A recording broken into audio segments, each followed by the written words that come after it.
Beloved ones, this video is not intended to receive YouTube views, subscribers, and watching hours. In order to educate people about things which are hidden by the banks, I am just making this video. ಆತ್ಮೀಯರೇ, ಬ್ಯಾಂಕ್ಗಳವರು ಜನರಿಗೆ ಕೆಲವೊಂದು ವಿಚಾರಗಳನ್ನು ತಿಳಿಸುವುದಕ್ಕೆ ಇಷ್ಟಪಡೋದಿಲ್ಲ. ಆ ವಿಚಾರಗಳ ಬಗ್ಗೆ ಚರ್ಚೆ ಮಾಡೋ ನಿಟ್ಟಿನಲ್ಲಿ ಈ ವಿಡಿಯೋವನ್ನು ಮಾಡ್ತಾಯಿದ್ದೀವಿ. ನನಗೆ ಯಾವುದೇ ರೀತಿಯಾಗಿರ್ತಕ್ಕಂತಹ ಯೂಟ್ಯೂಬ್ ವ್ಯೂಸ್ ಆಗಲಿ, ಸಬ್ಸ್ಕ್ರೈಬರ್ಸ್ ಆಗಲಿ ಅಥವಾ ವಾಚ್ ಅವರ್ಸ್ ಆಗಲಿ ಏನು ಬೇಕಾಗಿಲ್ಲ. Without delaying any of our time, let's begin. The first question: the biggest investment of a bank is our lack of knowledge on how finance works. ಬ್ಯಾಂಕ್ಗಳವರ ಅತಿ ದೊಡ್ಡ ಬಂಡವಾಳ ಏನಂತಂದರೆ, ಜನರಿಗೆ ಯಾವ ರೀತಿಯಾಗಿ ಹಣಕಾಸು ಕೆಲಸ ಮಾಡ್ತದೆ, ಹಣ ಯಾವ ರೀತಿಯಾಗಿ ಕೆಲಸ ಮಾಡ್ತದೆ ಅದನ್ನು ಅವರು ತಿಳಿಸೋಕ್ಕೆ ಇಷ್ಟಪಡಲ್ಲ. The second question: is our money kept in bank? Is it true? No, never. What bank does is they give very less interest to the publics, and whatever money is available with the bank is in circulation mode in the entire economy, so that bank earns highest amount of interest and returns. ತಾವು ಗಮನಿಸಬೇಕು, ನಾವು ಬ್ಯಾಂಕಲ್ಲಿ ಇಟ್ಟಿರ್ತಕ್ಕಂಥ ಉಳಿತಾಯ ಮತ್ತು ಹೂಡಿಕೆಗಳು ಅಲ್ಲೇ ಬ್ಯಾಂಕಲ್ಲೇ ಇರ್ತಾವ, ಬೇರೆ ಕಡೆ ಎಲ್ಲೂ ಹೋಗಲ್ವಾ ಅಂತ. ಖಂಡಿತವಾಗ್ಲೂ ಬ್ಯಾಂಕವರು ಬ್ಯಾಂಕಲ್ಲೇ ಏನು ಇಟ್ಕೊಂಡಿರಲ್ಲ. ಅವನ್ನು ಅವರಲ್ಲಿರ್ತಕ್ಕಂಥ ಒಂದು ಉಳಿತಾಯದ ಹಣವನ್ನು ಮತ್ತು ಹೂಡಿಕೆ ಮಾಡಿರ್ತಕ್ಕಂಥ ಹಣವನ್ನು ಮಾರುಕಟ್ಟೆಗೆ, ನಮ್ಮ ಆರ್ಥಿಕತೆಯಲ್ಲಿರ್ತಕ್ಕಂತಹ ಮಾರುಕಟ್ಟೆಯಲ್ಲೇ ಅದು ಸಂಚಾರ ಮಾಡಲಿಕ್ಕೆ ಬಿಡ್ತಾರೆ. ಅಂದರೆ ಷೇರು ಮಾರುಕಟ್ಟೆಗಳಲ್ಲಿ, ಮ್ಯೂಚುವಲ್ ಫಂಡ್ಸಲ್ಲಿ, ಏನು ಈಕ್ವಿಟೀಸು ಬೈ ಮಾಡ್ತಕ್ಕಂಥದ್ದು, ಪ್ರಾಪರ್ಟೀಸು, ಏನು ಕ್ರೆಡಿಟ್ ಕಾರ್ಡ್ಸು, ಬೇರೆ ಬೇರೆ ರೀತಿಯಾದ ಲೋನ್ಗಳಿಗೆ ಜಾಸ್ತಿ ಇಂಟ್ರೆಸ್ಟ್ ರೇಟ್ಗೆ ಕೊಟ್ಟು ಅದರಿಂದ ಜಾಸ್ತಿ ಅಮೌಂಟನ್ನು ಬ್ಯಾಂಕ್ ಅವರು ಏನು ಪಡ್ಕೊತಾ ಇರ್ತಾರೆ. Third question is inflation rate. A bank will never explain about the inflation rate every year, how much it is happening, what is the inflation rate increasing in an economy. They will just ask you to, you please do this fixed deposit or go for systematic information, what is this? SIPs, very famous word. Systematic investment plan. They will also tell you to buy some insurance, all those things which will give just 4 to 8% interest, anywhere between this 4 to 8% interest, but the inflation rate will be 10%. So which means every financial year your money value is reducing by 2%. ಆತ್ಮೀಯರೇ, ಬ್ಯಾಂಕ್ಗಳು ನಿಮಗೆ ಬೇರೆ ಬೇರೆ ಒಂದು ಯೋಜನೆಗಳಲ್ಲಿ ಹಣವನ್ನು ಹೂಡಿಕೆ ಮಾಡಲಿಕ್ಕೆ ತಿಳಿಸ್ತಾರೆ. ಉದಾಹರಣೆಗೆ ಏನು, ನೀವು ಫಿಕ್ಸ್ಡ್ ಡೆಪಾಸಿಟ್ ಮಾಡಿ ಅಂತಾರೆ. ಅದೇ ರೀತಿಯಾಗಿ ನೀವು ನೋಡ್ರಿ, ಈ ಥರ SIPs ಬಂದಿದ್ದಾವೆ, ಅದರಲ್ಲಿ ಬಂಡವಾಳ ಹೂಡಿ ಅಂತ ಹೇಳ್ತಾರೆ. ಈ ಎಲ್ಲದರಿಂದ ನಿಮಗೆ 4ರಿಂದ 8% ಸರಾಸರಿ ಬಡ್ಡಿ ಬರ್ತದೆ ಅಂತ ಹೇಳ್ತಾರೆ. ಬಟ್ ವಾರ್ಷಿಕವಾಗಿ ಹಣದುಬ್ಬರ ಯಾವ ಪರ್ಸೆಂಟಲ್ಲಿ ಆಗ್ತಾಯಿದೆ ಅಂತ ಅವರೇನು ತಿಳಿಸಲ್ಲ. ಸಾಮಾನ್ಯವಾಗಿ 10% ಅಷ್ಟು ಹಣದುಬ್ಬರ ಅನ್ನೋದು ಇರ್ತದೆ ಆರ್ಥಿಕತೆಯಲ್ಲೇ. ಅಂದರೆ ನೀವು ಪ್ರತಿ ವರ್ಷ ನಿಮ್ಗೆ ತಿಳಿದಿರನೇ ನಿಮ್ಮ ಹಣದ ಕೊಳ್ಳುವ ಸಾಮರ್ಥ್ಯ 2% ಕಡಿಮೆ ಆಗ್ತಾ ಹೋಗ್ತಾ ಇರ್ತದೆ. ಇದನ್ನು ನಾವು ಯಾವುದೇ ಕಾರಣಕ್ಕೂ ಗಮನಿಸೋದೇ ಇಲ್ಲ. ನೆಕ್ಸ್ಟ್, ಅದು ಈ fourth one, best investment plans. So they will not describe, they will not advertise the best investment plans which are suitable, ideal and profitable to the customers. bank will only explain the investment plans which are good for the bank and which will gain profit to the bank. ಆತ್ಮೀಯರೇ, ಈ 4ನೇ question ಇದೆಯಲ್ವಾ, ಅತಿ ಮುಖ್ಯವಾಗಿರ್ತಕ್ಕಂಥ ಪ್ರಶ್ನೆ ಇದಾಗಿದೆ. ಯಾವುದೇ bank ಅವರಾಗಲಿ ಉತ್ತಮವಾಗಿರ್ತಕ್ಕಂಥ ಹೂಡಿಕೆ ಯೋಜನೆಗಳ ಬಗ್ಗೆ ಯಾವುದೇ ಮಾಹಿತಿಯನ್ನು ಅವರು ನೀಡೋದಿಲ್ಲ. ಮತ್ತು ಭಾರಿ ವಿಚಿತ್ರ ಏನಂತಂದರೆ, ಯಾವ ಹೂಡಿಕೆ ಮಾಡ್ತಕ್ಕಂಥ ಯೋಜನೆಗಳಿಂದ ಜನರಿಗೆ ಅನುಕೂಲ ಆಗ್ತದೆ, ಜನರಿಗೆ ಉಪಯೋಗ ಆಗ್ತದೆ, ಅತಿ ಹೆಚ್ಚು ಬಡ್ಡಿ ಬರ್ತದೆ, ಇವುಗಳ ಬಗ್ಗೆ ಜಾಹೀರಾತನ್ನು ಮಾಡೋದಿಲ್ಲ, ಮಾಹಿತಿಯನ್ನು ಕೂಡ ಅವರು ಸರಿಯಾಗಿ ತಿಳಿಸೋದಿಲ್ಲ. ಅವರು ಅಡ್ವರ್ಟೈಸ್ಮೆಂಟ್ ಮಾಡ್ತಕ್ಕಂಥದ್ದು, ಜಾಹೀರಾತು ಮಾಡ್ತಕ್ಕಂಥದ್ದು ಮತ್ತು ನಮಗೆ ಮಾಹಿತಿ ತಿಳಿಸ್ತಕ್ಕಂಥದ್ದು ಯಾವ ಪ್ಲ್ಯಾನ್ಗಳ ಬಗ್ಗೆ ಅಂತಂದರೆ, ಯಾವ ಪ್ಲ್ಯಾನ್ಗಳಿಂದ ಬ್ಯಾಂಕ್ಗೆ ಜಾಸ್ತಿ ಲಾಭ ಬರ್ತದೆ, ಜಾಸ್ತಿ ಅನುಕೂಲ ಆಗ್ತದೆ, ಅವುಗಳ ಬಗ್ಗೆನೇ ಅವರು ಮಾಹಿತಿಯನ್ನು ಕೊಡ್ತಾರೆ. ತಾವು ಗಮನದಲ್ಲಿ ಇಟ್ಕೋಬೇಕು, ನಮ್ಗೆ ಯಾವ ರೀತಿಯಾಗಿ ವ್ಯವಹಾರ ನಡೀತಾ ಇದೆ ನಮ್ಮ ದೇಶದಲ್ಲಿ ಅಂತ. ಬ್ಯಾಂಕಿಂಗ್ ವ್ಯವಸ್ಥೆಯಿಂದ ಇವತ್ತು ಒಂದು ತುಂಬ ಸೂಕ್ತವಾಗಿರ್ತಕ್ಕಂತಹ ಭಾರತದಲ್ಲಿರ್ತಕ್ಕಂಥ ಅತಿ ಉತ್ತಮವಾದ ಒಂದು ಹೂಡಿಕೆ ಯೋಜನೆಯ ಬಗ್ಗೆ ತಮ್ಮ ಜೊತೆ ನಾನು ಚರ್ಚೆ ಮಾಡಲಿದ್ದೇನೆ. ದಯವಿಟ್ಟು ಮುಂದಿನ ಸ್ಲೈಡ್ಗಳನ್ನು ಗಮನಿಸಿ.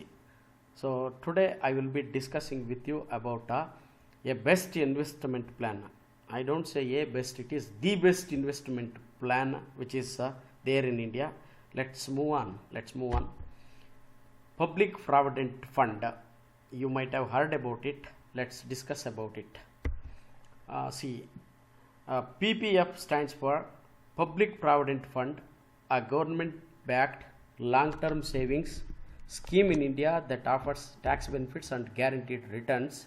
It has a 15-year lock-in period with the option to extend it in 5-year blocks. Key features include a mandatory annual deposit of up to rupees 1.5 lakh, interest that is tax-free, and contributions that are eligible for tax deduction under Section 80C of the Income Tax Act. ನೋಡಿ, ಈ PPF ಬಗ್ಗೆ ಒಂದು ಸಣ್ಣ ಪರಿಚಯ. ಇದು ಸರ್ಕಾರದವರಿಂದನೇ ಒಂದು ಪ್ರಾರಂಭ ಮಾಡಿರ್ತಕ್ಕಂಥ ಒಂದು ಯೋಜನೆ ಆಗಿದೆ. ದೀರ್ಘಕಾಲದ ಉಳಿತಾಯ ಮಾಡೋರಿಗೆ ಅನುಕೂಲವಾಗ್ತಕ್ಕಂಥದ್ದು. ಕನಿಷ್ಠ ಪಕ್ಷ 15 ವರ್ಷಗಳವರೆಗೂ ಇದರಿಂದ ಯಾವುದೇ ರೀತಿಯಾಗಿ ಅಮೌಂಟನ್ನು ತೆಗೀಲಿಕ್ಕೆ ಬರೋದಿಲ್ಲ. ನೀವೇನಾದರೂ ಮತ್ತೆ ಮುಂದುವರಿಸಬೇಕಂತಂದರೆ 5 ವರ್ಷಕ್ಕೆ ಮತ್ತೆ 5 ವರ್ಷ ಆ ಥರ ನೀವು ಮತ್ತೆ ಮುಂದುವರಿಸಬಹುದಾಗಿರ್ತದೆ. ಇಲ್ಲೇ 1 ವರ್ಷದಲ್ಲೇ ಅತಿ ಹೆಚ್ಚು ಅಂತಂದರೆ ನೀವು 1.5 ಲಕ್ಷದಷ್ಟು ಅಮೌಂಟನ್ನು ಡೆಪಾಸಿಟ್ ಮಾಡ್ಬೋದಾಗಿರ್ತದೆ. ಇದರಲ್ಲಿ ಬಡ್ಡಿ ಆಗಿರ್ಬೋದು, ಪ್ರಾರಂಭಿಕವಾಗಿ ಹೂಡಿಕೆ ಆಗಿರ್ಬೋದು, ಮತ್ತು ಮೆಚುರಿಟಿ ಅಮೌಂಟು ವಿತ್ಡ್ರಾ ಮಾಡೋದಾಗಿರ್ಬೋದು, ಈ ಎಲ್ಲದಕ್ಕೂ ಕೂಡ ಯಾವುದೇ ರೀತಿಯಾದ ಟ್ಯಾಕ್ಸ್ ಇರೋದಿಲ್ಲ. ಎಲ್ಲ ಡೀಟೇಲ್ಸ್ನ ನಾನು ಇನ್ನೂ ಸವಿಸ್ತಾರವಾಗಿ ತಿಳಿಸ್ತಾ ಹೋಗ್ತೀನಿ, ಗಮನಿಸಿ. The key features of a PPF account is eligibility criteria. Any Indian citizen can open, but except for NRIs and HUFs, that is non-resident Indians and Hindu undivided families, this PPF facility is not available. Second one, a minimum of 500 and a maximum of 1,50,000 can be deposited in a financial year. The third key feature is lock-in period, a mandatory 15-year lock-in period which can be extended in blocks of 5 years. Fourth key feature, withdrawals. Partial withdrawals are permissible from the 7th financial year subject to certain conditions. ನೋಡಿ, ಯಾರು ಈ ಒಂದು PPF ಅಕೌಂಟನ್ನು open ಮಾಡ್ತಾರೆ, ಅದರ ಒಂದು ಅತಿ ಮುಖ್ಯವಾಗಿರ್ತಕ್ಕಂಥ ಗುಣಲಕ್ಷಣಗಳು. ಎಲ್ಲ ಭಾರತೀಯರು ಕೂಡ ಈ ಒಂದು ಖಾತೆಯನ್ನು ತೆರೆಯಬಹುದಾಗಿರ್ತದೆ. ಮೈನರ್ಸು ಕೂಡ ಅವರ ಪೋಷಕರ ಸಹಕಾರದಿಂದ ಈ ಒಂದು PPF ಅಕೌಂಟ್ ತೆಗಿಬೋದು. ಆದರೆ ನಾನ್ ರೆಸಿಡೆಂಟ್ ಇಂಡಿಯನ್ಸು ಮತ್ತು ಹಿಂದೂ ಅನ್ಡಿವೈಡೆಡ್ ಫ್ಯಾಮಿಲೀಸ್ಗೆ ಇದು ಅಪ್ಲಿಕಬಲ್ ಆಗೋದಿಲ್ಲ. ಎರಡನೇದಾಗಿ, ಕನಿಷ್ಠ ಪಕ್ಷ ನೀವು 1 ವರ್ಷದಲ್ಲೇ 500 ರೂಪಾಯಿಯನ್ನು ಮತ್ತು ಅತಿ ಹೆಚ್ಚು ಅಂತಂದರೆ 1,50,000 ರೂಪಾಯಿಯನ್ನು ಮಾತ್ರ ಹೂಡ್ಬೋದಾಗಿರ್ತದೆ. ಇದರಲ್ಲಿ ಲಾಕ್-ಇನ್ ಪೀರಿಯಡ್ ಅಂತಿದೆ. ಏನಂದರೆ ಮೊದಲ 15 ವರ್ಷದಲ್ಲಿ ನೀವು ಯಾವುದೇ ಕಾರಣಕ್ಕೂ ಹಣವನ್ನು ವಾಪಸ್ ಪಡ್ಕೊಳ್ಳಿಕ್ಕೆ ಆಗಲ್ಲ. ಮತ್ತೆ ಇದನ್ನೇನಾದರೂ ನೀವು ಮುಂದುವರಿಸಬೇಕು ಅಂತ ಅನಿಸಿದ್ರೆ 5 ವರ್ಷಕ್ಕೆ ಅಂದರೆ 20 ವರ್ಷಕ್ಕೆ 25 ವರ್ಷಕ್ಕೆ ಆ ಥರ 5 ವರ್ಷಕ್ಕೆ ಒಂದು ಸಲ ಇದನ್ನು ನೀವು ಮುಂದುವರಿಸ್ಬೋದಾಗಿರ್ತದೆ. ನೀವೇನಾದರೂ ವಿತ್ಡ್ರಾಯಲ್ ಮಾಡಬೇಕು ಅಂತಂದರೆ 7ನೇ ಹಣಕಾಸು ವರ್ಷದಿಂದ ಸ್ವಲ್ಪ ಕಂಡೀಷನ್ಸು ಅಂದರೆ ಒಂದು 25% ಅಷ್ಟು ನೀವು ಹೂಡಿಕೆ ಮಾಡಿರುವ ಅಮೌಂಟದಲ್ಲಿ 25% ಅಷ್ಟು ವಿತ್ಡ್ರಾ ಮಾಡಲಿಕ್ಕೆ ಅವಕಾಶವನ್ನು ಮಾಡಿಕೊಡ್ತಾರೆ. Let's move on. The remaining key features are loan facility. Yes, it is available only from third financial year you can avail till 6th financial period it continues. The interest rate it is like set by the government of India and it is tax free whatever you earn, but at present it is about 7.1% interest. Then tax benefits, very important and important feature of this PPF scheme is exempt. 3 E's. First E stands for contributions are tax deductible under section C 80C. Second E stands for interest earned is tax free. Third E stands for the amount received on maturity is tax free. ಆತ್ಮೀಯರೇ, ನೀವು ಮೂರನೇ ಹಣಕಾಸು ವರ್ಷದಿಂದ 6ನೇ ಹಣಕಾಸು ವರ್ಷದ ಮಧ್ಯದಲ್ಲಿ ನೀವು ಸಾಲವನ್ನು ಪಡ್ಕೊಳ್ಳಿಕ್ಕೆ ಅವಕಾಶವಿದೆ. ಇದನ್ನು ನಿಮ್ಮ PPF ಅಕೌಂಟಲ್ಲಿರ್ತಕ್ಕಂಥ ಅಮೌಂಟನ್ನು ಬ್ಯಾಂಕ್ ಅವ್ರಿಗೆ ಗ್ಯಾರಂಟಿಯಾಗಿಟ್ಟು ನೀವು ಲೋನನ್ನು ಪಡ್ಕೋಬೋದಾಗಿರ್ತದೆ. ಮತ್ತು ಇಲ್ಲಿ ಬಡ್ಡಿ ಬಗ್ಗೆ ಮಾತಾಡಿದ್ದೀವಿ. ಬಡ್ಡಿ ಕೇಂದ್ರ ಸರ್ಕಾರದವರು ನಿರ್ಧಾರ ಮಾಡ್ತಾರೆ. ಈಗ ಸದ್ಯಕ್ಕೆ ಅದು 7.1% ಪರ್ ಆ್ಯನಮ್ ವಾರ್ಷಿಕವಾಗಿ 7.1% ಬಡ್ಡಿಯನ್ನು ಕೊಡ್ತಾರೆ. ಈ ಟ್ಯಾಕ್ಸ್ ಬೆನಿಫಿಟ್ಸ್ ಇದೆಯಲ್ಲ, ಕೊನೆಯದು ತುಂಬ ಇಂಪಾರ್ಟೆಂಟು. 3 ಎಕ್ಸೆಂಪ್ಟ್ ಅಂತ ಕೊಟ್ಟಿದ್ದೀವಿ. ವಿನಾಯಿತಿ ಏನಿದು? ನೀವು ಈ ಒಂದು PPF ಅಕೌಂಟಲ್ಲಿ ಏನು ಹೂಡಿಕೆ ಮಾಡ್ತೀರಾ, ಆ ಹೂಡಿಕೆ ಮಾಡೋದು ಇನ್ಕಮ್ ಟ್ಯಾಕ್ಸ್ ಸೆಕ್ಷನ್ 80C ಅಂಡರಲ್ಲಿ ಎಕ್ಸೆಂಪ್ಟೆಡ್, ಟ್ಯಾಕ್ಸ್ ಇಲ್ಲ. ಮತ್ತು ನಿಮ್ಮ ಇನ್ವೆಸ್ಟ್ಮೆಂಟ್ ಮೇಲೆ ಏನು ಇಂಟ್ರೆಸ್ಟನ್ನು ಬಡ್ಡಿಯನ್ನು ನೀವು ಗಳಿಸ್ತೀರಾ ಅದಕ್ಕೂ ಕೂಡ ಯಾವುದೇ ರೀತಿಯಾದ ಆದಾಯ ತೆರಿಗೆ ಇಲ್ಲ. ಇನ್ನು ಕೊನೆಯದಾಗಿ ಮೆಚ್ಯೂರಿಟಿ ಅಮೌಂಟ್ ನೀವು ವಿತ್ಡ್ರಾ ಮಾಡ್ತೀರಲ್ವ, ಆವಾಗಲೂ ಕೂಡ ಆದಾಯ ತೆರಿಗೆ ಇಲ್ಲ. ಮೂರೂ ಸಂದರ್ಭಗಳಲ್ಲಿ 0% ಟ್ಯಾಕ್ಸ್ 0% ಟ್ಯಾಕ್ಸ್ ನೀವೇನು ಕಟ್ಟಬೇಕಾಗಿಲ್ಲ. ಅದ್ಭುತವಾಗಿರ್ತಕ್ಕಂಥ ಯೋಜನೆ ಮತ್ತು ಯಾವುದೇ ರಿಸ್ಕು ಕೂಡ ಇಲ್ಲ ಇದರಲ್ಲಿ. ಯಾಕೆಂದರೆ ಸರ್ಕಾರದವರೇ ಇದಕ್ಕೆ ನಮಗೆ ಸಹಕಾರ ಕೊಡ್ತಿದ್ದಾರೆ. ಈ ಒಂದು ಯೋಜನೆ ಬಗ್ಗೆ ಬ್ಯಾಂಕ್ಗಳಾಗಲಿ ಇನ್ನೊಬ್ಬರಾಗಲಿ ಯಾವುದೇ ರೀತಿಯಾದ ಅಡ್ವರ್ಟೈಸ್ಮೆಂಟ್ ಕೊಡಲ್ಲ, ಯಾಕಂದರೆ ಇದು ಚೆನ್ನಾಗಿರೋದ್ರಿಂದ. ಸೊ ತಾವು ದಯವಿಟ್ಟು ಈ ಒಂದು ಯೋಜನೆಯನ್ನು ಗಮನಿಸಿ ನೋಡಿ. PPF ಅಕೌಂಟನ್ನು ನೀವೇನಾದರೂ ಓಪನ್ ಮಾಡಬೇಕಂತಂದರೆ 2 ರೀತಿಯಾದ ಅವಕಾಶಗಳು, ಒಂದು ಆಫ್ಲೈನ್ ಮೋಡು, ಇನ್ನೊಂದು ಆನ್ಲೈನ್ ಮೋಡು. ಆನ್ಲೈನ್ ಮೋಡಲ್ಲಿ ನೀವು ನೆಟ್ ಬ್ಯಾಂಕಿಂಗ್ ಇದ್ದರೂ ಕೂಡ ಓಪನ್ ಮಾಡ್ಬೋದಾಗಿರ್ತದೆ. 4 ಕಂಡೀಷನ್ಸ್ ಇದೆ ಅದಕ್ಕೆ. ಮೊದಲನೇ ಕಂಡೀಷನ್ ಬಂದುಬಿಟ್ಟು ನೀವು ಒಂದೇ ಒಂದು PPF ಅಕೌಂಟನ್ನು ಹೊಂದಿರಲಿಕ್ಕೆ ಸಾಧ್ಯ ಇದೆ. ಮತ್ತು ಮೈನರ್ ನೀವು ಸೇರಿದರೂ ಕೂಡ ಆ ಥರ ಮೈನರ್ಗೆ ಯಾರಿಗಾದರೂ ಓಪನ್ ಮಾಡ್ಕೊಂಡಿದ್ರು ಕೂಡ ಒಂದೇ ಒಂದು ಅಕೌಂಟು.